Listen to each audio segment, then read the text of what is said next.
अमीर पिता ने बेटे को जेल से छुड़ाने के लिए काफी खर्च किया और बताया कि दुनिया का अंत आ रहा है। उसने पहले ही एक गुप्त भूमिगत आश्रय का इंतजाम कर लिया था। अब उसकी माँ और दादी वहाँ इंतजार कर रही थीं। ये परिवार के लिए एकजुट होने का आखिरी मौका था और शायद उनके जीवित रहने की अंतिम उम्मीद। वहाँ जाते समय मैक्स ने उत्सुकता से अपने पिता से पूछा कि उन्होंने यह रहस्य कैसे जाना। उनके पिता ने बताया कि टेनिस क्लब के एक कर्नल ने उन्हें बंकर के संचालकों से मिलवाया था। सब कुछ बहुत गोपनीयता में किया गया था। उन्होंने बंकर में लाखों यूरो का निवेश किया था, जिसका नाम कैमेरा अंडरग्राउंड पार्क था। यह एक झील की तलहटी के 275 मीटर नीचे दफन था। 7 वर्षों में निर्मित इसे दुनिया के सबसे अनोखे आश्रय के रूप में सराहा गया। 3 स्तरों वाला बंकर लगभग अविनाशी वातावरण में 45 परिवारों को समेट सकता था। जैसे ही किराएदार अंदर लाए गए, एक स्वागत हॉल में गूंज उठा।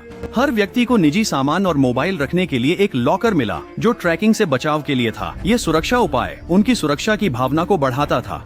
20,000 वर्ग मीटर का यह स्थान भव्यता के साथ डिजाइन किया गया है। यह केवल आश्रय नहीं, बल्कि अमीरों के लिए भूमिगत स्वर्ग है। मैक्स अपने खोए परिवार से मिलता है। इस्पात बंकर में पारिवारिक संबंध गूंजते हैं। फिर भी चिंताजनक खबर आती है। युद्ध पास है। बंकर पर रात छा जाती है। लाल चेतावनी सायरनों से घिरी। प्रसारण पर आदेश गूंजते हैं। सभी कर्मचारी तुरंत गुंबद की ओर बढ़ें, जो बंकर के भीतर सबसे सुरक्षित क्षेत्र है। लोग तेजी से लिफ्ट की ओर भागे। अंततः 314 मीटर भूमिगत गुंबद तक पहुंच गए। मिनर्वा केंद्र में खड़ी थी। उनकी आवाज भारी और ठंडी थी। उन्होंने कहा कि एक बेस पर परमाणु हमला हुआ है। कुछ क्षण पहले के कंपन उसी विस्फोट के झटके थे। उसकी बातें खत्म भी नहीं हुई थीं कि टीवी फीड फिर से झिलमिला उठी। एक और परमाणु हमला हो गया था। जैसे ही कई देश प्रतिशोध में शामिल हुए, परमाणु मिसाइलें हर दिशा से आकाश की ओर दागी गईं। जल्द ही प्रेषित निगरानी फीड एक एक करके धुंधली हो गईं। केवल दिल की धड़कनें और सांसों की आवाजें ही बचीं। सभी ने समझ लिया था कि प्रलय शुरू हो चुका है। फिर मिनर्वा प्रकट हुई। उन्होंने शांति से बताया कि हमने बाहरी दुनिया से संपर्क खो दिया है। उन्होंने अनुमान लगाया कि एंटीना नष्ट हो गया था। एक कर्मचारी मरम्मत के लिए बाहर गया, जानबूझकर कैमरा उपकरण ले गया ताकि हर कोई बाहर की स्थिति देख सके। जैसे ही ऑपरेटर ने गिनती शुरू की, स्क्रीन धीरे धीरे बड़ी हुई। दरवाजा खुलते ही तेज नारंगी रोशनी अंदर आई। आकाश गहरे पीले रंग में ढका था।